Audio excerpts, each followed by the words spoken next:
I genuinely think, bro, I'm going to be one of the most talented filmmakers of my time. Your most popular TikTok video has 48.5 million views. The video came together over the course of about 2 months, the script. It was 4 nights of filming and a weekend of editing. I was blown away. I was like, damn, this guy is like distilling the algorithmic short form video. Like this is that form perfected. There's absolutely zero alternative for me. I'm so all in on this. You really frame yourself as an artist pretty explicitly. I'm committing my life to like perfecting this craft, period. What's the worst video you've ever made? That's a really good question, man. Your most popular TikTok video has 48.5 million views. It was posted March 2025, and it starts with you putting shaving cream in your friend Jericho's hand while he sleeps. Then it goes through this sidewalk dining scene, then back to the bedroom. The whole thing is 1 minute, 29 seconds long. And by my rough count, there were 53 cuts, 3 different settings, 4 actors, including a small child. You're acting like a child. I am not. There's a lot going on. This is kind of your work. There's always a lot going on. I want to start by walking through the production process for this one, which kind of represents your style these days. How did, like, from concept, writing, filming, posting, how did that video come to be? Yeah, dude, let me think. So they all initially began with me getting an idea that I like is just too good. And I know that if it's not going to be in the next video, it's going to be in a video eventually. And so like sometimes I'll have an idea and I'll start trying to write around it, and it's just obvious it's not time yet. And so I'll put it aside and then I'll start something else. Because you never want to force it, you know what I mean? Yeah. And yeah, my worst videos are the ones that I force, you know what I mean? And so anyways, I had been sitting on this idea for a long time, dude, where it's like, I loved the YouTube screen recording with the 10 seconds. And I just knew like, that joke was so good, dog. And I'd been sitting on that for a long time. And I remember whenever I sat down to like write my next video, I opened my notes and I saw that YouTube joke idea with the screen recording and like the home screen and all that for a transition. Which, wait, let me just say quick for the listener. If you're watching on YouTube, you'll have seen it in the intro here. But if you're not watching, it's when you know, the video goes from like the normal frame, it's being filmed, to then, you know, you scroll down on your phone, you're looking at the home screen and it's recording the home screen, you're looking at YouTube. So it's this sort of like meta medium commentary before it then goes back into the shot. And the dialogue, the setup for the joke is like, can you go 5 seconds without complaining? And then it's like, I could go 10. Can you go 5 seconds without complaining? I could go 10. You happy now? That was the best 10 seconds of my life. Yeah, dude. And so it started with that. And then it was kind of from there, it's like, okay, like, well, okay, 2 characters need to be in an argument if we're going to be doing that. And then I remember like, it's like, okay, like, I don't know where we're going to argue and blah, blah, blah. But then I remember the next idea that really like catalyzed it. I was like, ooh, that would be really good. Is I love that was a trend going around the beginning with the shaving cream. Like a prank. Yeah. And I love starting my videos off with something that feels like such just native internet scrolling content. Because if you're scrolling and it's like brain rot, and then you see like a really like high produced sketch, it can kind of be like, like I just want something a little lower commitment to watch. And so I really try to start my videos with like a Snapchat or something so like, oh, this is low commitment, dog. You know what I mean? Like I'm just going to scroll in like 5 seconds. So I love starting with where the brain doesn't get scared away by like, this is too intentional. It's like, oh, this feels like some nice internet brain rot. So I was like, that's candy, bro. And like that can even start some tension between us, like if I'm doing a prank on him in bed, you know what I mean? So anyways, and then from there, dude, just over the course of 2 months, just wrote. And like the way my process works, dude, is it does take a while. But it's kind of just because I love to live life, dude. And as long as I'm patient, the inspiration hits me, dude. And I can't even take credit for a lot of the process because it's all I do, dude, is I don't get in a hurry. I try to be as humble as possible as I walk throughout the world, and whatever is obvious to me, what just jumps out to me, it is the most miraculous thing, dude, but it all ends up falling into place into a timeline. It's insane. And then once the script's put together, we can make the video. And so, yeah, the video came together over the course of about 2 months, the script came together over the course of about 2 months. And then it was 4 nights of filming and a weekend of editing. And that was that, dude. Damn. So one thing I like the way you're saying, you let it cook, you let it simmer, you wait till it comes together. It reminds me of something I once read. I forget who this was, some poet, but it's like a poem about writing poetry, and it's about how, you may be like working in the field or like sitting in your house, and like the poem will be like flying by in the sky, and you have to go out and grab it, and like you have to go grab it then, or else it might pass you by. But you really frame yourself as an artist pretty explicitly, which we'll get a little more into that later. You film, all your videos sort of take place at night, and I've seen people in the comments saying, "Oh, fever dream," and I know in another interview you've said you kind of cringe at that, but sometimes they're explicitly dreams. Often the characters are sleeping, but you film at night, I think, as a practical reason, right? Because there's no natural light inconsistencies to worry about if you're shooting over 4 days. Totally, dude. Yeah, it started strictly practical. It was fighting the sun is so annoying, and the way we shoot our videos is just, I don't know if this is the like proper term, but like shot for shot, where it's literally, we don't do coverage. We don't have multiple cameras filming all at once, like one scene. Every line of dialogue, every beat is us taking our iPhone, hitting record. And then once that's been said, then we got to cut to the B-roll, and we got to like record that separately. And so everything is being recorded separately. It's not all at the same time. So it takes so long. And dude, I mean, if we tried to record during the day, it would look like a time lapse, the sun in the background. You know what I mean? Because it's just, it's very time consuming.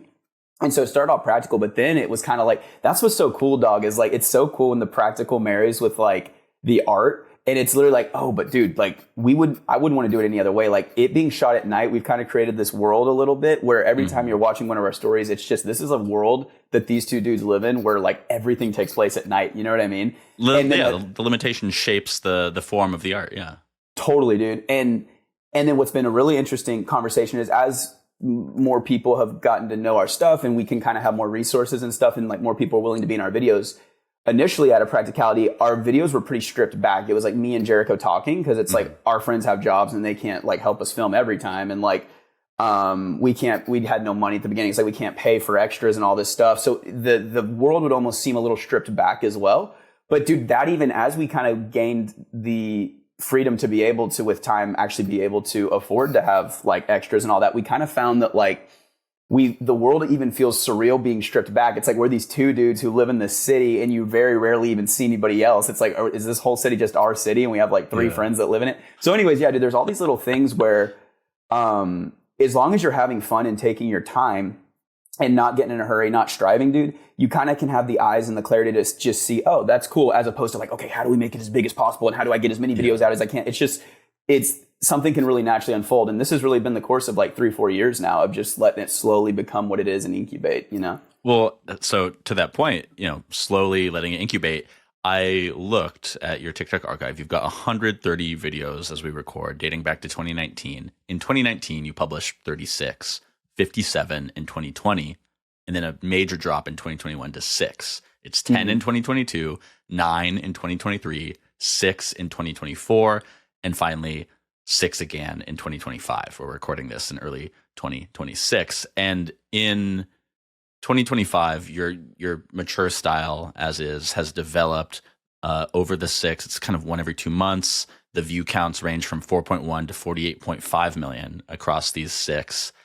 Going back to the very beginning, though, in 2019, it's more you in your garage. There's some friends as well sometimes, but it's like, it's early TikTok stuff, right? It's like you doing a 12-second skit where you basically, a lot of those very first ones, you make some joke and then it cuts to like it fully in the frame and you do a weird little dance, early TikTok stuff. When a criminal steals your car from you, but you don't have the Uber app unlocked yet? Dude, you can't just go around stealing people's cars. I can't call an Uber. I don't have a way to get home. Oh, no way. Hop in the back seat. I'll give you a ride home. Whoa, dude. Thanks for being a bro. No problem. By the way, I'm not a bro. I'm a female. And that's how I met your mother. The first 4 videos are all in the 400,000 range. The 5th hits 600K. The 6th has 1.4 million views. Are those view counts from then? Like, did this hit from the start for you, or is this more like later people saw them? Yeah, dude, it did hit from the start. So the way the story goes, dude, is I was doing TikTok. I downloaded TikTok literally just as the duet feature early on. Like that was so like cutting edge in 2019. It was like, no way, dude. You like, if you download this TikTok app, bro, they have this thing where you can just put 2 videos beside each other. And I just downloaded TikTok, dog, to make a duet video and then save it to my camera roll and post it on my Finsta. And so I just downloaded jokes TikTok, for your friends. Jokes for my friends, right? Mm-hmm. And it was just like, I just downloaded TikTok, dude. It was just the app that could make me make the video I wanted to make. And then over the course of like a month, I wasn't creating, but I was just kind of started scrolling on there. And I realized, dude, people were using TikTok like the new Vine, where like you could just record yourself talking. It didn't have to be you dancing to a sound. And so I thought that was kind of cool. And I even did Vine for a little while, and I got to like 30,000 followers on there or something. But so I had like I knew I liked to do that. I knew I liked to like have these kind of 2 characters played by the same person, which is me, having a comedic conversation. And so I realized, dude, I could kind of start this up again on TikTok, dog. And so I remember I tried my hand at TikTok for like a month and it went nowhere. Like nothing was happening. And I kind of got discouraged and I was like, every day I would post something and then I wouldn't check the app all day. And then at the end of the day, I'd be like, what did it do? And it would be like 0 views. And I was just like, this is kind of like controlling my peace. I remember at the end of the day, I just kind of be like bummed out. And I was like, I don't like that, dude. So I was like, I'm just going to delete this app. I don't think it's good for me. And I was like, I'm just going to do my thing. I was pursuing I was doing e-com with my dad at the time. And so anyways, that was kind of my future plan. And I was like, this is just an extra thing. I'm going to let it go. And so I let it go, dude. And I remember the night I deleted it, I drove to Taco Bell, dog. And I was eating like 4 tostadas, bro, with a Baja Blast Freeze. Like that was my meal at the time. And I was watching a PewDiePie video. I was watching PewDiePie a lot at the time. And I remember he said something, dude, and it inspired something in me. And I was like, a whole video came to my head. And I was like, it's too good not to make. So I drove home and re-downloaded the app the same day. And I like made this video real quick in my garage. And then I remember I hopped in the shower. And dude, I had never had a video go over 100 likes. And when I got out of the shower, it had like 150 likes. And I was like, whoa. And then I remember as I went to bed that night, I watched it go to like 1,000. And then I like woke up the next day and it was like at 5,000. And then that video ended up hitting like 50K or something, likes. And that was kind of the start. And then dude, from there, that video, I was kind of this persona, this young metronome persona. And I noticed people like that. And so over that summer of 2019, I just kept cooking with that persona and coming up with concepts and things I could get that character into that would be entertaining to watch. And that's how I built my initial following. And it was pretty crazy from the get. Like after that first video took off, everything really hit moving forward that summer. And that's how I got my initial following. So yeah, you ran this momentum up for a while. There's this website, Social Blade, where you can see social analytics on any given account back a few years. I went on there and looked at your TikTok account, and I could see as far back as May 31st, 2020. And by that point, you'd been posting on there for at least a year, and you'd published around 50 videos, and you had 1.2 million followers. By August 2020, you hit 1.4 million. And then, if Social Blade is right, you were flat for 2 years. You were at about 1.4 million followers for 2 years. That's correct? Yeah. Okay, yeah. So you finally start to grow again in the summer of 2022, and you suddenly add 500,000 subscribers, bringing you from 1.4 to 1.9 million between the end of May and the end of August 2022. And I think I know why, looking at the videos. I want to hear what you say about this. So you switch from solo skits with this DJ Young Metronome character, and maybe some other characters, I don't know. But you switch from solo skits to group skits, and the writing goes from these very straightforward single concepts. Maybe there's cuts, but it's not really conceptual cuts, just camera cuts. The writing goes from really straightforward to this twisting, turning, more absurd style that you have developed and are known for today. There's one video specifically that marks the shift. Again, Jericho, he's playing a cop. He pulls you over. Oh, look what's going on. Hey, what's good, my G? How you been, bro? Hey, turn the car off. What? Turn the car off, sir. Wait, what? Oh, what's good, officer? You seen this guy around? Dude's wanted for stealing like 40 pounds of oats. Wait, what? Wait a minute. You know why I pulled you over today, sir? What's going on? Who are you? A cop idiot? Yeah, he kind of got here first, so... Yeah, I'm probably gonna arrest this dude. Wait, what? You know why I pulled you over today, sir? You're too late, dude. He beat us to it. Yeah, dude, back off. Yeah, this guy's probably going to prison. What? Dude. Step out of the vehicle, sir. What do we have here? Too bad I can't use this photo as evidence in court. It's too grainy. Because, like, oats are like a grain. your views immediately increase. The 6 videos preceding that one have an average of 1.6 million or 1.06 million views. And then the 6 videos starting with that video have an average of 6.7 million views. So instantly you start working with other people and you implement this crazy style that you're known for today, and your view count sextuples overnight, right? Tell me what happened there. Like, what about your creative process changed? Yeah, dude. I remember towards the end of 2020, I had actually middle of 2020 moved to Utah with some of my friends, and we were trying to do a house thing and like figure out if we could be a group, and like hype house style. Yeah, because houses were so big at the time, dude. And we were doing that in Utah. There's a lot of politics and stuff to get into, but we were trying to make it work. It was kind of weird with management, and I was just learning so much at that time about, as an artist, like, don't kill the goose that lays the golden eggs. I kind of thought, I'm new to the internet thing. I have no authority. I can't say where my career is going to go. There's these business people who know what's up with like how to make money and how to do stuff on the internet. So I'll just do whatever they say. But then I kind of realized that when I started doing whatever the suits said, I was burning out, and I didn't love what I was doing. For the summer of 2020, that was the first time I ever put stuff out I wasn't proud of, because I was trying to force stuff. And so I remember kind of going towards the end of 2020, I just came to this point where, you know, I had really built an online career with that young metronome persona. And I was kind of associated with some different other internet comedians and stuff, and that was great. But I just felt so in my being that whatever I was doing at the time wasn't right exactly. And I'm just so after purity, dude. And I'm so after, like, I genuinely believe that a luxury we all get to enjoy is really being about what we're doing with our lives. You don't have to just suffer and stumble forward every day. You can go through periods of time where you're figuring it out. But I just stopped everything. I was like, I'm not going to strive. I'm not going to force this. And so I really came into a time in my life where I was so comfortable with potentially giving up the entire internet because it just didn't feel right anymore. Or stopping for a moment and allowing myself to evolve into something else. Those were kind of the two options a little bit. So, and I just never wanted to white knuckle it. And I felt that happening. It was really hard to take a step away in like 2021. But I was like, I don't want this to ever have power over me. You know what I mean? And I so came into it like, this is just a little extra thing I'm doing. You know, I had the e-com thing with my dad and stuff. And then it very quickly, I had a conversation with my dad early 2020. I'm like, I'm going to really try the internet thing. And I'm like going to go all in with it. And he's like, all right. So I leave that. And then it starts to be where I feel more dependency on the internet, and it really needs to work out. And it started getting to be this weird controlling thing where I just like felt like I wasn't making decisions that were pure anymore. I was just going out of strict practicality. So all that to say, going into late 2020 into 2021, it was a total of 16 months before I ended up in LA. All my friends moved out to LA, and I just said, I'm not going to do it. I need to find myself. I want to be pure, man. I don't know what I'm doing right now, and I just want to get rid of this feeling before I start trying to make big moves and move to LA and all that.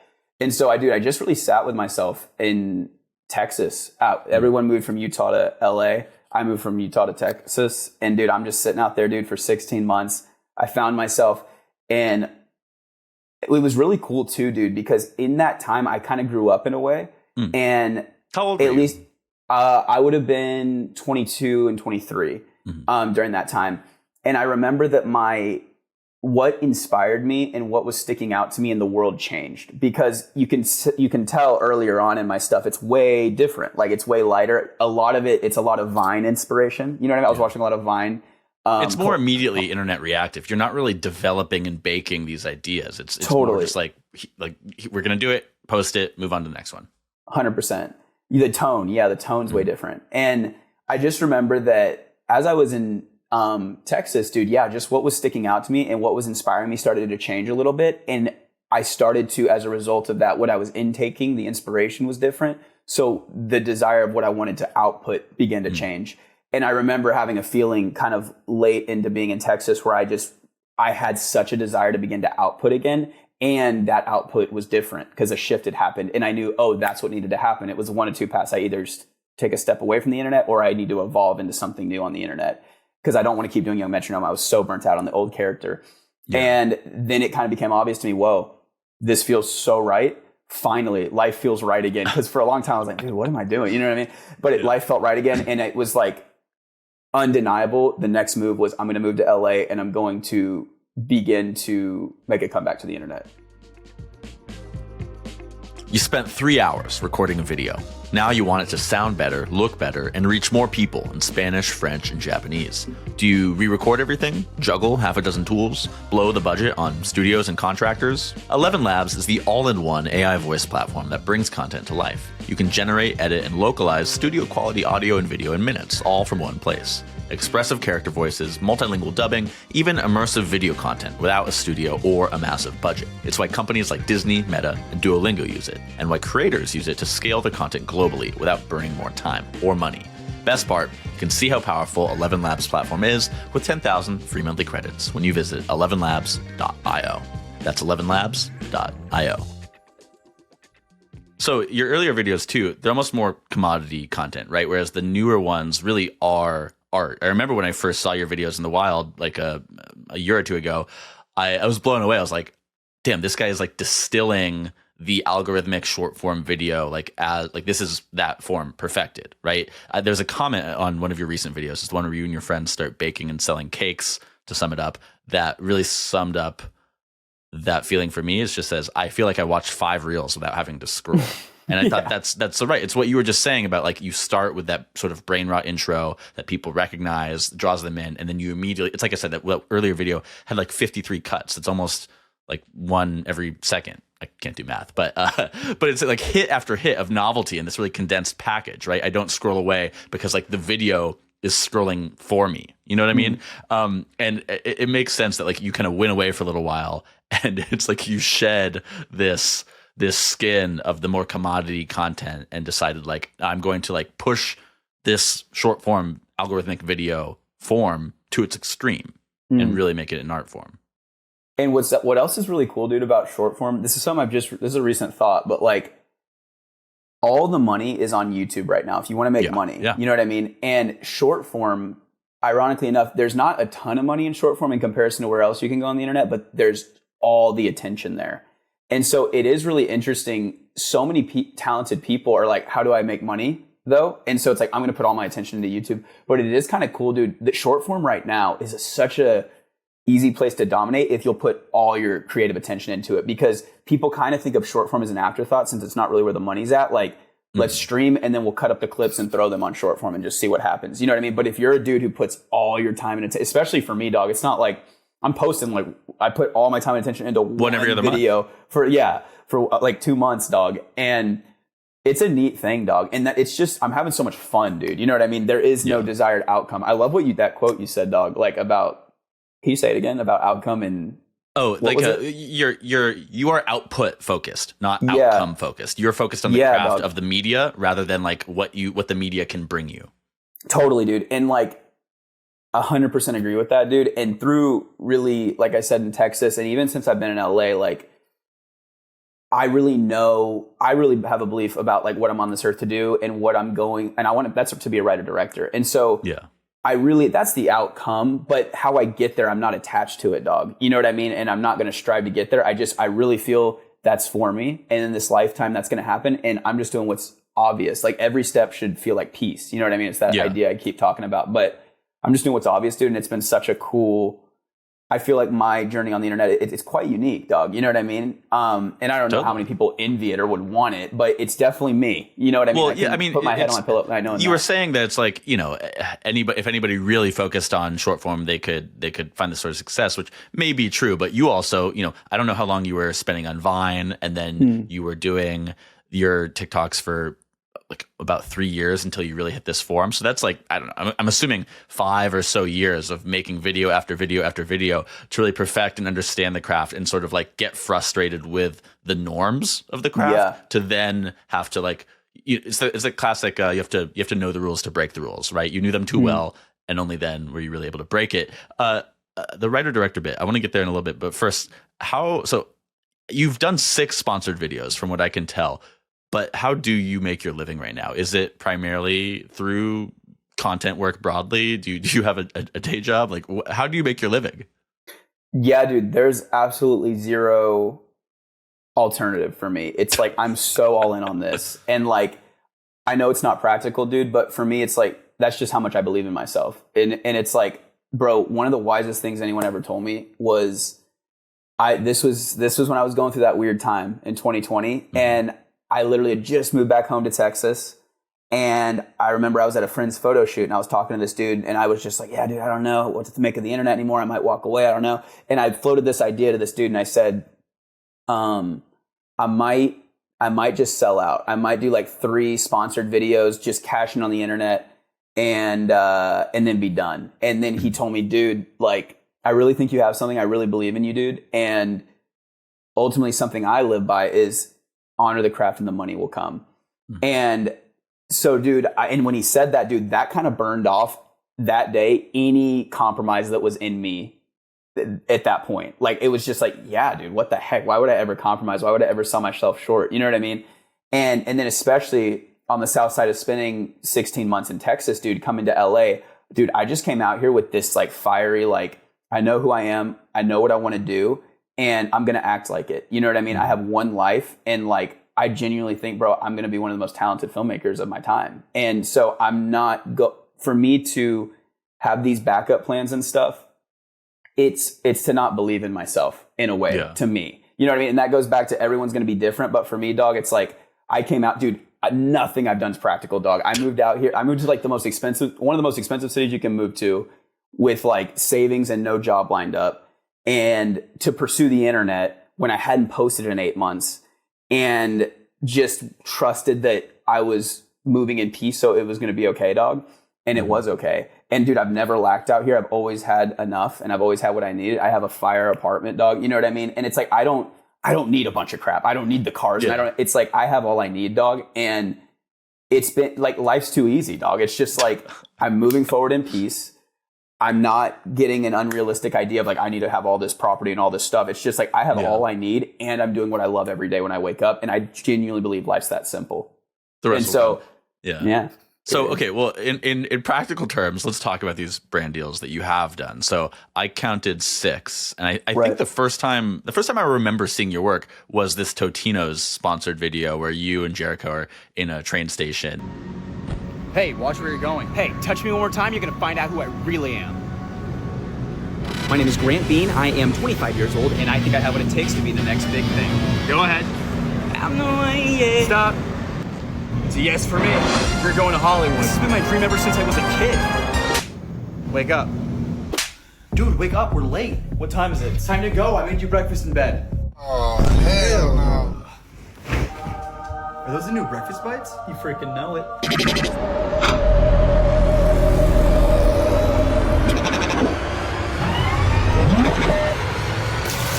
This guy's an animal before his morning coffee. And and I watched it and I'm blown away. I'm like, this is so good that this is sponsored. It blends in so well. It doesn't compromise the integrity, the creative integrity here. Like, this is amazing. This is funny, right? Obviously a huge success for Totino's as well. You got 10.2 million plays on TikTok and 61.3 million on Instagram, which is more views than any of your individual TikToks have gotten also. You have one more video with Totino's. You have one with Axe that got 36.2 million views on TikTok and 10.4 million on Instagram. One with DoorDash and 2 with Spin Master Games. The first one was with Spin Master Games, and it was in 2022, and it's sort of a earlier version of your now more mature style that's much more complex. Was that them reaching out to you, or were you like, I need to make some money by monetizing one of those? How did that one come about, that first one? Spin Master? Yeah, dude. I remember I had been in LA for like 9 or 10 months and I hadn't gotten a brand deal yet. And bro, those savings were dwindling, dog. They were not saved any longer. Yeah, they weren't saved, bro.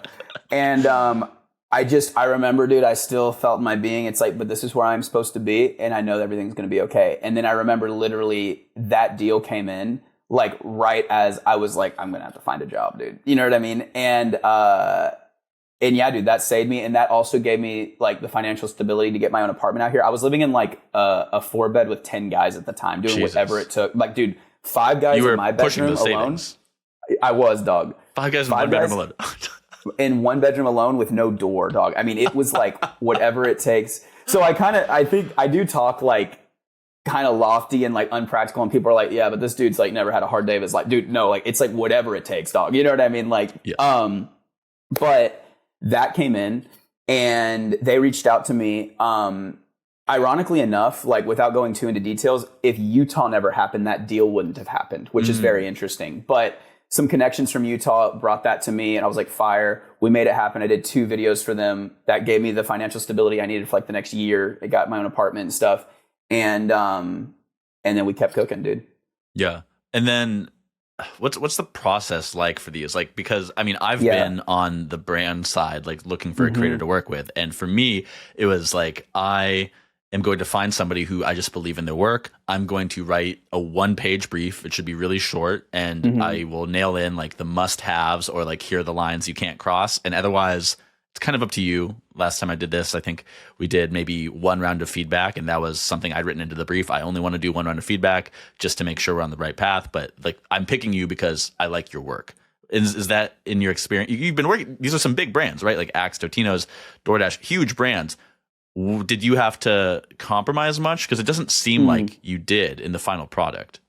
Yeah, dude, I just recently got a digital guy that's like representing me now, but for all those videos, I was kind of representing myself. And when brands reached out, I just had this copy paste thing I would send them, which is basically like, if you want to work with me, you got to put up with this crap. And I would just send them the bullet points. And also, dude, brands reach out often, and I'm so comfortable. Like, if you won't match my rate because you don't see the value of what I provide, it's so chill, dog. Like, I only need to get like 2-3 brand deals a year for my rate, and I'm fine. And so, yeah, dude, brands say no to me all day because it's like, we're not going to pay you this much for us to not even have any say in what you do. I'm very big about like, I need my creative freedom, dog. Like, you're reaching out to me because you saw this video. Precisely. You know what I mean? And so that was because that brand gave me the creative liberty, and it's like, I totally want to like promote you, and I am going to bake you in for sure. But like, I'm doing a thing here, and I can't compromise because, dude, like, I'm a big fan of like, I don't even want a 1% compromise. Like, it goes back to that idea of, I believe in myself, dog. And like, if I believe in 100% of myself, I'm going to 100% not compromise. You know what I mean? Because I believe I need to bring all of myself to the table all the time. And that can be annoying to put up with for a brand, but that's okay, dog. Like, there's enough brands out there that are like, no, we believe in you. We want you to 100% do you. And that's how I'm able to secure these brand deals that I can have so much creative liberty with. You know what I mean? Yeah. Totally. I mean, and it keeps me hungry too, dog. Like, if I was just taking every brand that came my way, like, I don't know, I might lose my scrappy drive. You know what I mean? No, you seem to have very strong principles in how you approach this work, and I admire that. A lot of people don't. My principles certainly are not as ironclad as yours. I have lived in a 2-bedroom apartment with 4 guys, but you know, that wasn't as bad as yours. I want to talk about the collaborative aspect of your work, right? So Jericho seems to be your most consistent collaborator, going back years even. Your best videos tend to be collaborators. That one we talked about at the start, there was you, Jericho, one other person, and then a child. I don't know if those other people behind the scenes. That cake one we mentioned, Dax Flame, you know, a classic character of the internet, him and a couple other people in there. Tell me about your current group, if that term is even right. Yeah, dude. It's so funny because people kind of bring up like your group, dude, and like I'm so curious how people perceive my stuff, because obviously on the back end, like, I have a very certain view of what everything is. Yeah, but I do wonder what that translates to just on the front end when you're. Well, you can ask me if you want, but before you explain it, like, I'm happy to tell me, bro. How do you perceive my vibe and my community? Through my videos. Well, okay, like I said, the first one I remember seeing is that Train Totino's one, and so I see it and I'm like, oh, here's these 2 guys, and I go to your page, I'm like scrolling, like, wow, this is awesome. It's these 2 guys, right? So for me, it's you and Jericho, but I noticed that this is all on your page, so I think this guy seems to be the main sort of creative flame here. Like, I'm guessing that he's the writer. There's clearly collaboration, though. They collaborate so often that there seems to be a duo, but they're on this guy Grant's account. So that's basically the limit of how I saw it. Right. Yeah, that makes sense, dude. And then I see that there's tertiary characters that come in. Even now, prepping, I was like, I feel like I remember there being more guys, and I was scrolling. I was like, oh no, it's not. There's not as many consistent people. There was maybe a year ago who were in a few videos at a time. But the one consistent thread is Jericho. Right. Yeah, dude. And so I have my own page and Jericho has his own page. And at any given point, we're always writing 2 scripts, and one's for him and one's for me. And so the way a writing session will work is we'll write for me for like an hour and a half and him for an hour and a half, and we'll oscillate. And the change is we, number one, only begin to write together when the person who is going to be directing the video has like an idea, like, I want to do this. Like, we don't just come together and it's like, I've got nothing and I've got nothing either. Nothing ever happens. You need something to kind of kick off of. And I think that keeps the seed like true to, like, if you look at Jericho's videos and you look at my videos, the tone is a tad different. Like, even though it's the same format, I don't know how many people can see that, but like when I watch them, I can tell a Jericho video from a me video. But anyways, you guys are kind of like the short form Ben Affleck and Matt Damon. Dude, I can't get that reference, honestly. But that's okay. But yeah, dude, we once we have an idea, we bring it to the table, and then we start writing together. And what's cool is when it's your so when it's my video and we're writing, like, you're going to be directing it, so you are the end all be all of every idea. So like, if you get in a fight over like, I think it should go this way. No, I think it should go this way. If it's your video, you always win. Now you can, but you need to have the fight too, right? You need to have the 100%. fight and argue about it to make it better. You still do that, 100%, right? But you have that edge. You know what I mean? And it is like, at the end of the day, it's like you want their vision to happen. You know what I mean? But you totally. I mean, a lot of the time, it's like, oh, I didn't see that. That's a really good point. Let's do that. You know what I mean? Iron sharpens iron, kind of thing. Yeah, dude. Sometimes we even continue down the path of going their way, and then you realize, oh, dude, wait. If we wanted to do this at the end, though, this path's way better. You know what I mean? So yeah, it's a fun thing, and dude, over time, me and Jericho have just gotten we have a magic, dude, in the writing room. It's so fun, dude. We've learned each other so well. Yeah, dude. So as far as the group, me and Jericho write all our stuff together. Not a group, it's a duo more so. So yeah, it is a duo. And it's more so recently really turned into like, we each have our certain career paths we'd like to take. Jared's kind of interested in commercial work. He'd love to direct commercials. I'm much more so like film. I'd love to go into movies. But like, it's just, social media is such a big stage. It's the biggest stage right now. You know what I mean? And you can just throw something up there and you don't know who's going to see it, dog. But it's just, it breeds opportunity. And so why would we not, living in the same city, work together to help the other, like, create the most beautiful production you can, so you can scream it from the mountaintops. This is what I can do. Who's going to give me a shot? You know what I mean? And it's been so cool, some of the opportunities that have come in from us working together. But so we write everything together, dude. And then once the script's written, the other guy, the dude whose video it is, you put the shot list together, you get the props, you know, we're our own producers. You know what I mean? We get everything ready to go, and then set up all the meetings. Like, if people are going to come and help us out, like if we need other characters, we'll cast that. And then it's like, you direct your own video. And that's where the different tone can really come in. So that's the vibe, dude. And then just with like other characters, it's literally just, we have like 3 friends out here that are they love to be in the videos and they love our vision, and it's just a pleasure to work with them. And so just whatever part's better for them, which, like, we want you to do this, we want you to do that, and we just make a world come to life, bro. It's a beautiful world. You spent 3 hours recording a video. Now you want it to sound better, look better, and reach more people in Spanish, French, and Japanese. Do you re-record everything, juggle half a dozen tools, blow the budget on studios and contractors? 11 Labs is the all-in-one AI voice platform that brings content to life. You can generate, edit, and localize studio-quality audio and video in minutes, all from one place. Expressive character voices, multilingual dubbing, even immersive video content without a studio or a massive budget. It's why companies like Disney, Meta, and Duolingo use it, and why creators use it to scale their content globally without burning more time or money. Best part, you can see how powerful 11 Labs platform is with 10,000 free monthly credits when you visit 11labs.io. That's 11labs.io. So another one of your saved Instagram stories from late 2025. I'm going to read the thing in full.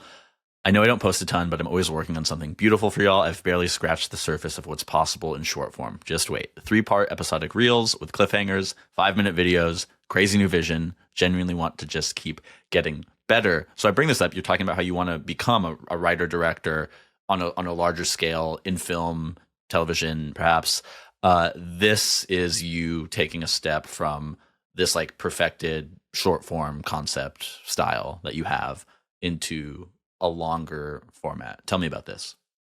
Dude, I could talk about this forever. I'm so excited. Spill. I mean, here we are, bro. Let's go. Yeah, dude. Right now, dude, I probably next week I'm going to get this out, but I'm about to put out my first 3-minute video, which I'm very excited about. My last video was my longest video to date, which was, I think it was like 2.5. And this one's going to be 3. And I have this idea, dude, which is, I mentioned earlier, when you're scrolling, the mind is in rot mode and it needs to see things that are native to rot. And so if you scroll, dude, this is a great example. You see rot. If you scroll and see something shot on DSLR, bro, that's like genuinely beautiful, like a field, you're kind of like, and you keep going. You're not in the mood for like genuine beauty when you're scrolling. You know what I mean? But I want to express genuine beauty online. And so what I've realized is I need to trick people into consuming beauty. And I think the way to do that is, a guy put it to me this way, dude. You know how passionate I am, and I'm talking about like, oh, dude, like purity and beauty. And you this wear it guy on your sleeve. Mm-hmm. Yeah, dude. This guy in a party was like, dude, I was talking to a producer. He's like, dude, it's great that you like care about beauty and everything. But at the end of the day, what entertainment is creating is like a bunch of addicts, dopamine addicts, where they want their fix. It doesn't matter how much the human soul needs beauty. It doesn't matter how much chasing dopamine is demoralizing the soul. People don't care, and they just want their fix. He said it, and he said this, and I was like, dang, this is a great picture. He said, it's like having a heroin addict on the side of the road and offering them the needle and a sandwich, and they're literally starving, and they're going to take the needle all day, even though they need the sandwich because they're an addict. And I really thought about that, dude. I was like, dude, that's he's not wrong. You know what I mean?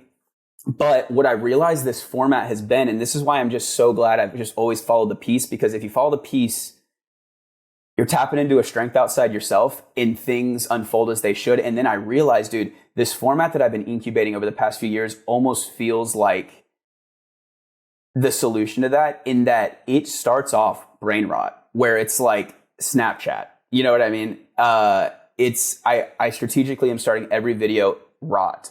And then it goes from Snapchat into kind of a produced iPhone sketch, right? Mm-hmm. And then with the last video, I even went into Cake Boss, which is shot on a DSLR, right? Could you repeat that again? 2 butter pecan. Rule number 1, never let the customer see weakness. It's bad for morale. If you don't have the customer's confidence, what do you have? But it's almost like by the time the narrative started, you're kind of in it. And also, dude, we keep it quick. You know what I mean? We keep you stimulated. And what I'm trying to get people to do is, through the bits, through like giving you your dopamine fixes, it's like here's the needle. Oh, but it's a sandwich by the end. Yeah. You know what I mean? Like, I'm trying to trick people into getting enchanted and literally like falling in love. This is what that commenter was saying about, like, it's like I scrolled 5 reels at one in this one video. It's like the way I was thinking about it too is it's like you're scrolling in the feed and then suddenly like you stop, but it starts scrolling like, I don't know, into the phone or horizontally instead of vertically. It also reminds me, are you familiar with Connor O'Malley? Yes. He's incredible. Like, he is the only other person who I've seen do this in a similar way. I don't know if you know his video Pipe Rock Theory, where it starts as like these crazy podcast bros, and then it turns into this amazing 5-minute short film. And I think about that when I watch your videos. Yeah, totally, dude. And finishing this bar off, dude, like, so with what you said about like, dude, I'm trying to go to 5 minutes and I'm trying to do like multiple part series, like episodic stuff, dude. I think that the deeper it's a skill, and I can't just do this like loosely. And dude, it's been crazy how it's expanding the timeline of my videos. Basically, my belief is that if I can learn to tell 5 minutes, there's different rules for each minute. So minute 1 and 2 have to be like borderline brain rot, quick. But even with my last video, dude, as I got into that 2:30 zone, as I got into those last 30 minutes, I really slowed the video down as an experiment to see if I could keep people watching. They're invested now. Exactly. And you've won.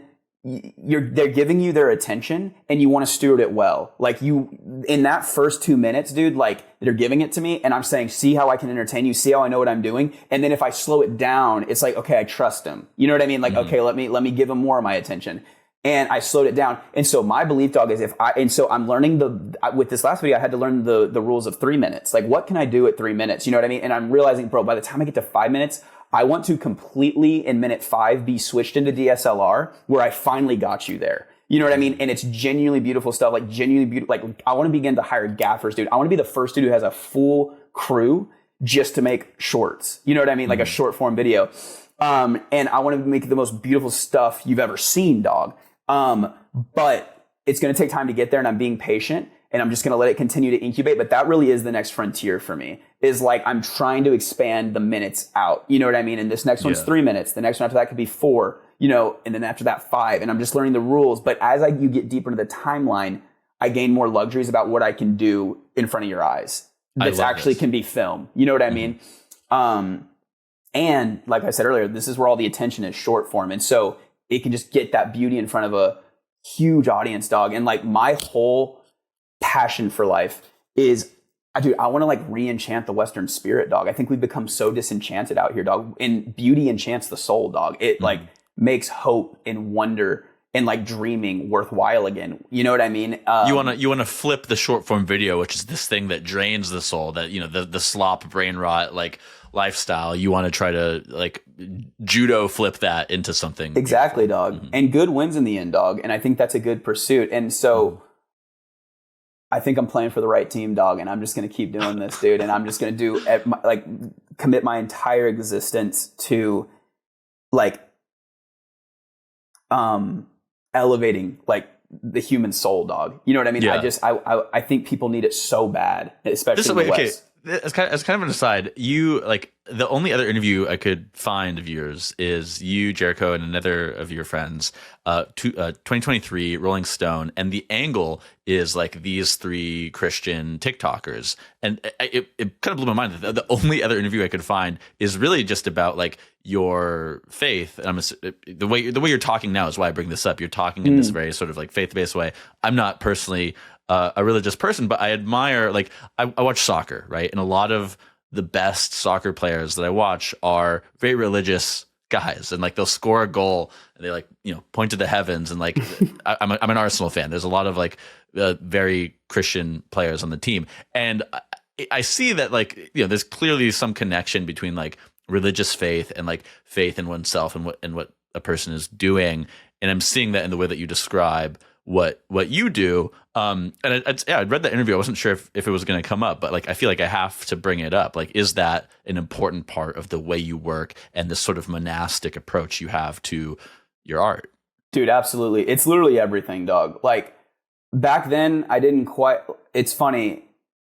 We brought up faith like in one question, and I think they saw the angle they could play, and they made the whole interview about that, and it really pissed me off. Like I said I hate that it makes us look like such out of touch like dudes that don't know reality and how the world works. And so I've just kind of learned like a lot. I'll be honest, dude, I'm still even learning how to talk about God to this day, because people don't talk about it much. And so kind of if you bring God up, people want to run with it. And dude, I did this other podcast that I don't think anybody's seen, or I don't even know if it got posted, but I didn't find it. The only one I could find was the Rolling Stone one.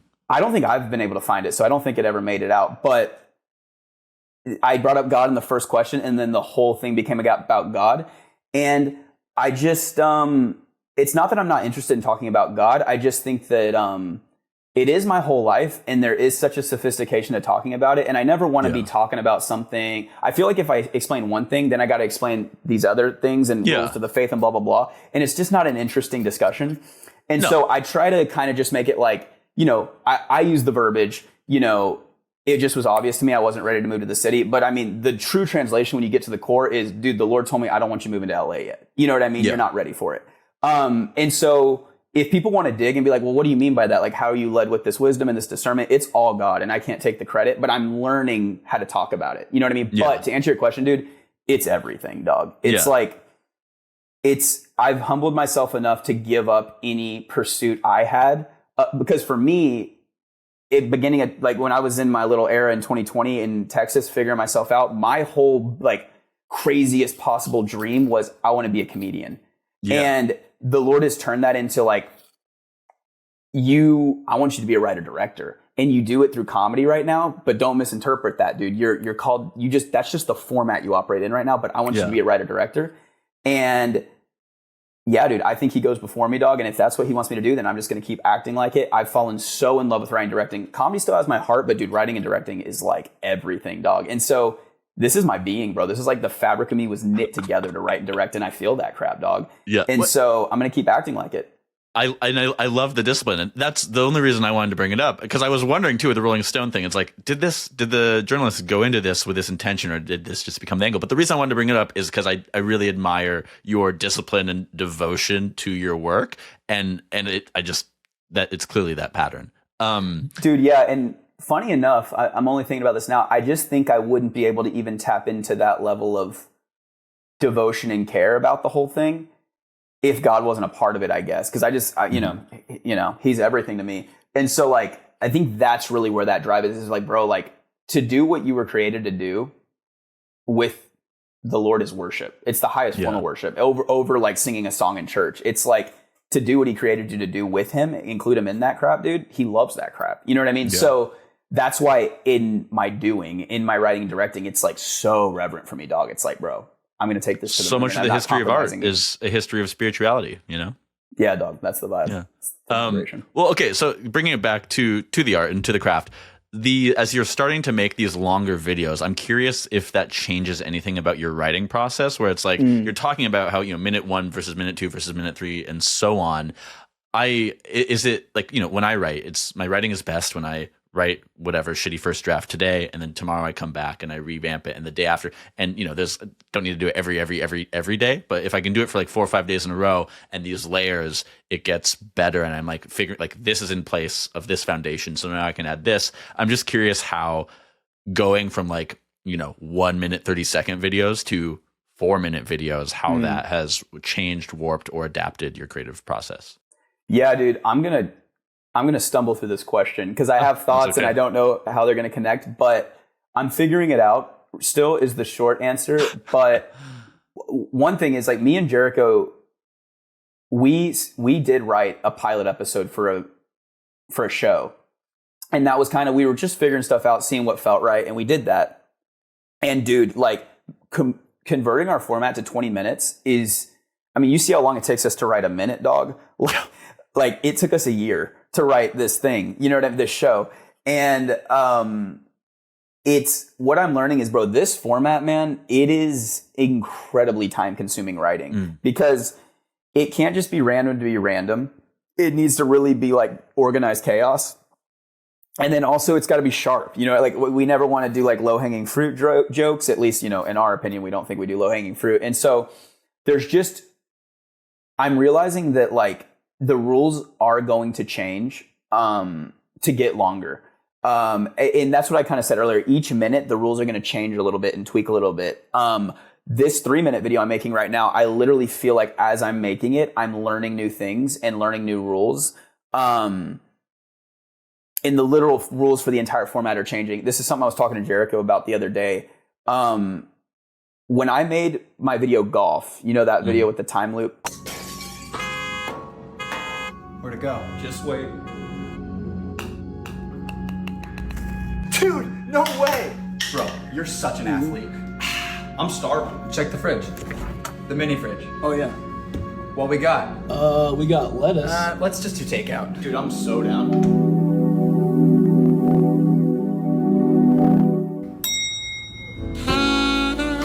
No way! Dude, pizza rolls. I need more.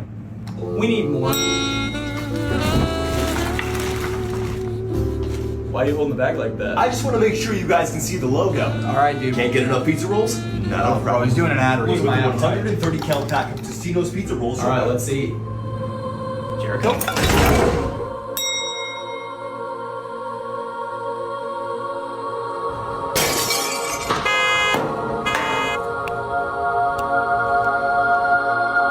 Where to go? Just wait. I finished editing that video and I remember feeling like this is such a set apart video from anything I've made before. As far as you laugh, but it's a very low joke count video. And it almost can make you feel a little bit more than a laugh. You know what I mean? It's like, whoa, at the end. And I remember thinking, whoa, I like tapped into something here. And then shortly after that video is when I really felt the Lord reveal to me, dude, I want you to be a writer director. And I was like, that makes a little bit of sense. But anyways, I Golf Forward has been what I call V2. Which is V2 of the videos. Before that, everything I made was V1. And dude, this next video, genuinely, I was just talking to Jarek about this, feels like the first V3, where the rules are changing again. And it's going to be a different tone than anything I've ever made. It's going to be bigger than anything I've ever made. It's more expansive universe. And for example, here's a great example of rules changing. So with V2 and V1, I had this specific emphasis on the props we use and the way we produce these videos have got to look like you could do this with your friends at a sleepover. I don't want this big overproduced looking video because I feel like it almost kills the relatability of the video. I want people to watch this and kind of be like, dude, we could make this at a sleepover. You know what I mean? I feel like it makes it more fun. I mean, you're just filming in our apartment. We're not at this big set or anything. Yeah, I mean, this again goes back. Sorry to interrupt. This again goes back to like your creative style being rooted in starting with Vine and like the modes of Vine, and then going to early TikTok, which is so just like kids messing about, dance videos, duets, etc. Like even though your storytelling and editing and production has gotten so much more advanced, you're still rooted in this very like relatable, like anybody on TikTok style that's just been taken to the extreme. Yes, totally, dude. And now to go into V2, this video's taken me a while to write, dog. And to go into V3. Sorry, going into V3, thank you. This video's taken me a while to write, dude, because the rules were changing as I was writing, and I was just doing my best to be aware of what was changing. I was trying to write a V2 video when I made this script, and dude, there's this thing I've been saying, dude, it's getting to the point, dude, when I make a video, it feels like I'm not making it up. As I write it, it literally feels like I'm discovering something that's always existed. Yes. And as I was writing this video, I was trying to discover this video that already exists, and I was trying to discover it with the tools I used to discover a V2 video. You know what I mean? But it was like they weren't the adequate tools to find it, literally. And I just was like, for a month, like, dog, why can't I figure out these sections of this video? Like, my traditional way of working isn't making it happen. And then I had to just stop, dog, and like really sit with myself. And then I got it, dog. And I won't go into the moment it happened, but it was just like, and then I was like, oh, it's V3, dog. Oh, this is exciting. You know what I mean? And so then it fell together. I don't even remember the question. What were we saying? No, it's good. Well, this reminds me of something recently. So one of my favorite authors, this Norwegian guy, Karl Ove Knausgaard, he's super famous. He's been doing it for like 20 plus years now.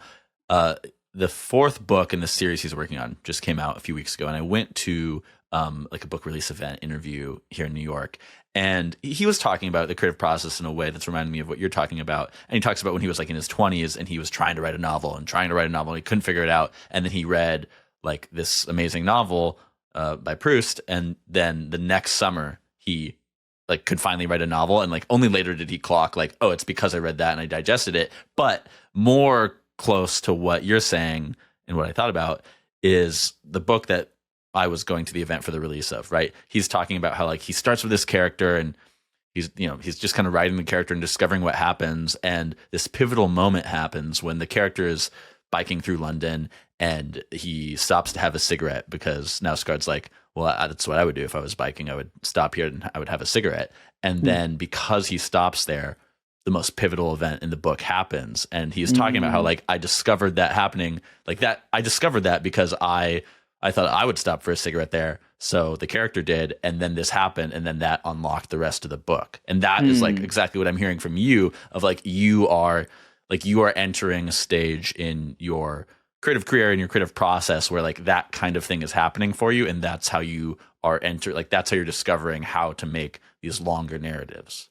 Yes, exactly, dude. Like it's all there. I just have to humble myself enough to see it, you know? Yes. Yeah. And yeah, dude, I remember I was talking about, so with V3, dog, like just finishing this bar, the way the rules have changed is like, I have an ice cream truck in this video, and I would have never, the way I would have done an ice cream truck in the past would have been in V2 would have been, let's get a U-Haul truck and let's like print ice cream pictures off of it and make the menu, and it'll look very like, oh, we could just have done this lo-fi. Edit. Right. But now I'm realizing the tone is changing, and the tone, I want you to fall into these worlds I'm creating for like the minutes that you're watching my videos, and it needs to be immersive, and it needs, you can't, if for the tone to match the production and the props, I can't bring the tone up here and then the props are still down here. Like, just like it would take you out of the moment. Everything has to be in agreement.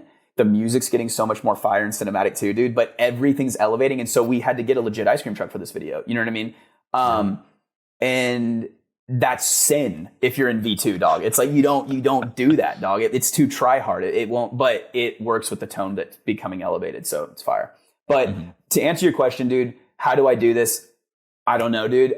If I did, it wouldn't require humility. So I'm just going to keep submitting and making the best stuff I can, one video at a time. And, give me 20 years. I'll make the best movie you've ever seen.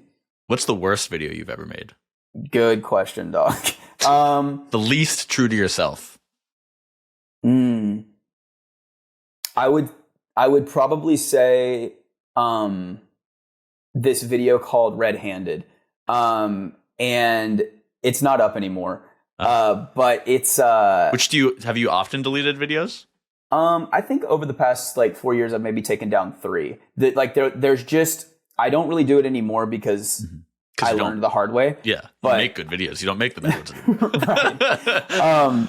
But I just used to sometimes rush it, dog. And I've just learned, don't rush it. I mean, I keep talking about that, bringing that up. I've learned that the hard way because it sucks to put as much time as I do in these videos and then them not be everything they could be. I mean, you're already going to put a month into it, dude. Might as well put in 2 more weeks and make it good as opposed to crap, And one thing, dude, I've really learned, man, is it does not matter how sharp your script is and how good it is or how much you love the ideas. If the execution upon shooting isn't so thought about with a shot list, at least with the format I cook in, you don't do the idea justice. And I literally feel a relationship now build up between me and the bits I write, where over time I'm writing this script and I'm so into this bit. I literally told you earlier how I literally just have to know, okay, it doesn't fit in this video. It'll be in a future video. Let me write it in this note. But there are these bits where I have a relationship with them. And for me to be a good friend to these bits, I want to put them on display in front of the world in the best way possible where people get it. You know what I mean? And so, yeah, dude, it's all about taking your time. So Red-Handed was so rushed. Great bits in there, but just was forcing it, dog. And then also, dude, oh my gosh, literally the hardest shoot ever. We filmed it in a movie theater bathroom. And literally, before we even get shot one off, we sneak all this candy into the theater, all our props. We literally snuck under our hoodies. And we're in the theater, bro. And we have this can of WD-40, which was for a bit we were doing in the video. This guy walks in who works there and he's like, you can't have that in here. And we're like, oh, okay. And he's like, you got to get out of here. That's a fire hazard. And you were caught red-handed. Literally caught red-handed, dog. It's too poetic, bro. And so then we literally, bro, got kicked out of that theater. And then we had to walk with all our props to this mall, which was maybe a quarter mile away. We walked to the mall. We began to film in that bathroom. Anytime someone came in the bathroom to use it, we had to stop filming. So we filmed in there for 8 hours. And, I mean, dude, we're fried. Like I said, the script already was rushed and sucks and we're filming it. I'm like, what are we even doing, dog? And then we, had some other shots we had to film in an actual theater. So then we had to walk to a different theater to film because we got kicked out of the other one. So we can't film in there. We had to walk to a different theater, film in there. Those shots we filmed that day on shoot day weren't even usable. They sucked so bad. And then I remember we came back to the mall bathroom, dog, to film some shots, and the mall cop kicked us out. And so then we had to sneak back in the mall bathroom, when he was on far away doing his rounds around the mall. And we filmed as quick as we could, and then we got out of there. And dude, I'm stitching it all together on my Premiere timeline. I was like, oh my gosh, this is the worst video I've ever made. And I should have just had the discipline to just not post it, but I did, and it was silly, dog. But well, so one thing about this is I can't recall you having many, stolen locations, I think is the term for that in filming. I can't recall you having many. I can think of, it's usually, you and your friends' apartments are just on the sidewalk. I can think of one where you're in a McDonald's drive-through. It's this time machine video. But is that part of it? I can't think of any others. Maybe I haven't watched them all where you're stealing locations like that. Is that part of what? Is that part of why that one was a failure? Is because you were having to shoot in these locations that had so much risk involved, where you're in public basically, and so there's so many people that could come in and out, and just you can't get in your flow, and you're being disrupted, and there's literally people who can tell you to get the hell out of there, right? Is that part of it? Oh, for sure, dog. I mean, it's so funny though. Sometimes there's just favor over the shoot and nothing happens, dog. It's fire. Yeah. Like we filmed in the subway. We filmed at a gas station one time. That's the Totino's video. Yeah. Yeah. Like we had to shoot 5 separate days in that subway. Cause we did get kicked out twice, but, you just got to flow with it, dog, and whatever it takes to. And dude, I also like my favorite. I haven't said this yet. My favorite genre is sci-fi. Like my magnum opus work, dog, is going to be like a sci-fi trilogy, bro. And I just loved that subway, bro. It had such a sci-fi look to it, like with these huge pillars. It almost looks like Gattaca or something, bro. And I was like, we have to get the shots in there, bro. So anyways, but yeah, dude, we really try to film in the apartment. It's just so much easier, and we're not getting licenses or anything, dude. So it is a very run and gun situation. But yeah, that was just one of the worst times ever, dog. Like kicked out of 2 different places, bro. But yeah. Yeah. On the sci-fi topic, I have been wanting to ask, like, what are some of your like creative inspirations? What recently in the past few months has been really inspiring for you? Yeah, dude. I mean, Dune 2 is my number 1 favorite movie of all time. It's amazing. And I saw it 5 times in theaters, bro. And the second time I saw it, when I walked out of the theater, that was the night I decided, like, I'm going to commit my life to being a writer-director. Like, what that was able... I have such a heart for making people feel alive and making the human soul feel beauty. And then I got to see what Dennis and his ability to direct did to me and my soul, and how excited I was about life. And I just felt charged, dog. And, like... I was like, I'm committing my life to like perfecting this craft, period. I love that.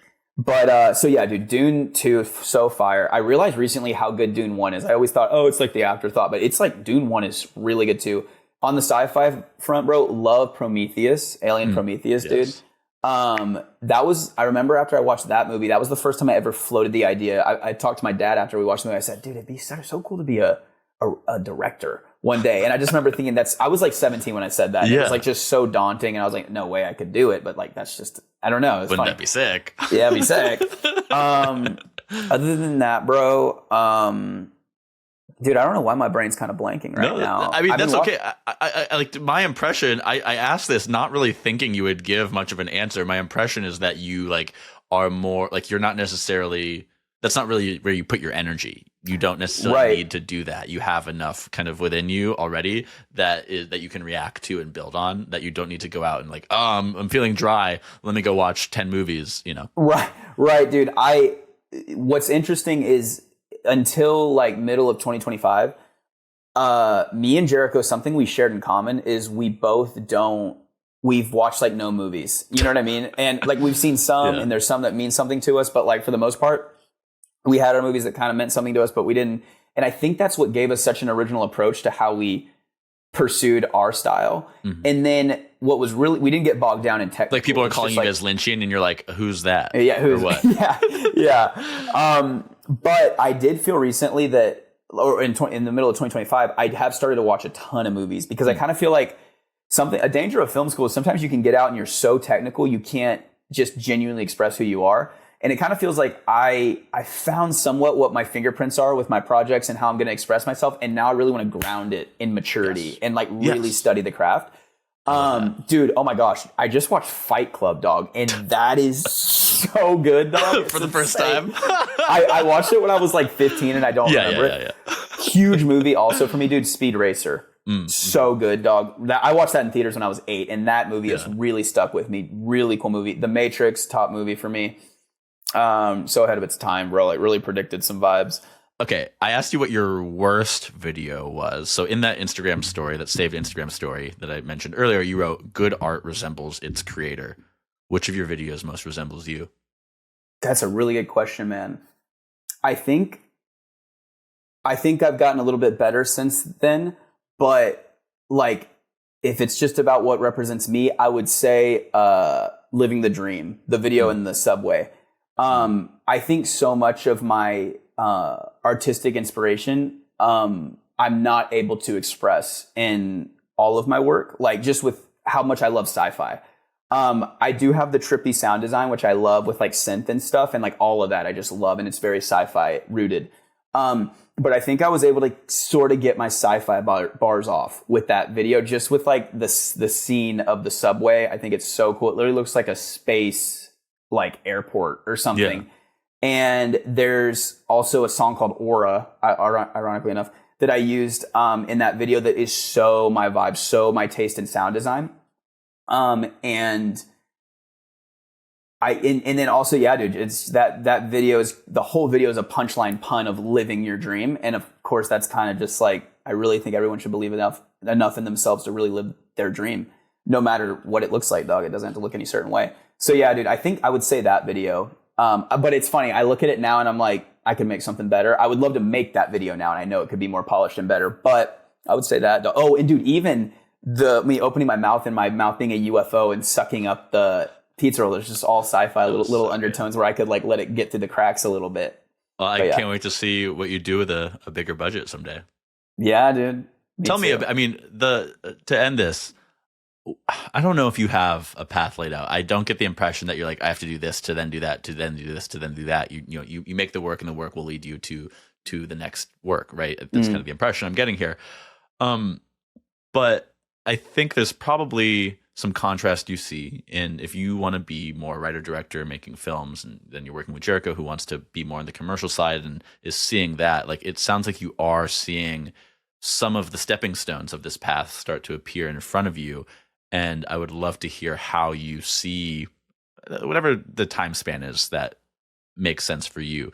Like, in 2 years, are you making a feature film? Whatever, right? Tell me a little bit about how you are envisioning your future on this path towards being a larger scale writer and director.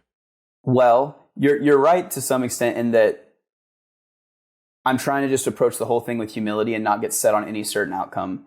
And then also, dude, man plans, God laughs, bro. So I really think I know the end goal and I know where I want to end. You know what I mean? And I don't even think that's hardly my desire as much as something the Lord's put on my heart, which is to be a writer director. But I think with how I get there, it's up in the air, but I have an idea. And I think, like I said, last year, me and Jericho spent the whole year writing a pilot. Yeah. And we were really planning on taking a very traditional approach into the industry. We got film management and they were shopping our pilot around the town, yada, yada. And it just, as I started to integrate into the world in that way, when I say the world, I mean Hollywood, I just recognized to some extent it's dying right now. And there's an evolution happening, I believe. And also there's so much red tape, dog. And with my heart and where I'm at with wanting to enchant the West, dude, and like elevate human consciousness, I just don't think Hollywood's really in the game for any of that. And I think that the way I see it is the internet, it's not, people have kind of been floating the idea that the internet is the next Hollywood. I think that it's more so the bridge to the next Hollywood. I think that it's really giving freedom to the people again. It's insane what you can do. I mean, the internet's just a canvas, bro. It can legit be whatever you want. I think we get caught up in kind of seeing trends and what people are doing. And there's like this general creator economy. So we all do this now and stuff. But at the end of the day, it is actually whatever you want it to be. And that's how I'm trying to treat it. And so I just think that you're able to generate a ton of capital and a ton of attention with the internet, depending on how you play it. And I think that people who play that right can provide something that Hollywood's not providing anymore as time goes on. And I think that that's going to usher in a new time where Hollywood's going to lose its grip on entertainment, kind of the chokehold it has on it. And I think the future is in 10 or 20 years, privately owned studios being made and producing their own films because of all the capital and attention certain individuals have from the internet. And so something like that, dude. And I have vision to make my own like film studio called Runner Studios. Everybody's going to talk about it. Don't even worry about it. Yeah, dude, that's crazy vision on my heart too. And dude, my vision with Runner Studios, bro, I just got to get this bar off, is have you seen The Truman Show? Of course, yeah. Another banger, dog. But absolute classic. Dude, my vision with Runner Studios is, the dome that he lives in? Dude, it doesn't have to be a dome, but I just picture this huge building, dog, where inside Runner Studios, like every department needed to make a film exist, independent of Hollywood. And we have a makeup department, we have our editors, we have it all. And we can make films in the Dome, in Runner Studios. You know what I mean? And everybody who works there, bro, it has this there's this tone and this attitude of like early Apple, dude, like Pixar. Like I work at Runner, I work at Apple Dog, where there's almost like this, we only hire people that are genuinely into committing their lives to making beauty. You know what I mean? And I think that a certain product's going to be produced by that. And I think we talk like that now, and we're kind of at the peak of this era where I really think a bubble's about to pop, where it's like, bro, like integrity doesn't win anymore. Like that's a great idea. But dude, I'm telling you, I really think the future's bright, and I think that there's going to be a shift. And I do think that's a reality in the future where the winning studios are people that are talking like that, who are like, why are we trying to turn this into a business? Let's make the most beautiful thing possible, and the money will come. Like that's my whole life business motto, dude. Or like not even business motto, but just, you know, that's my motto, dog. Well, I think we'll end it there. Grant, where should the people go to find you? Bro, TikTok and Instagram. Can you just put the crap on the screen? We'll put it on the screen. All right. I think, well, for the listeners not watching too, let me read it off. On Instagram, it's Grant Beans, correct? That's correct. And on TikTok, it's tick_talk_baddie, BHADIE. Yeah, bro. Kind of a mouthful. That's good. Well, thank you for coming on. This was awesome. Yeah, man. Thank you for having me. Listener, we'll see you next week.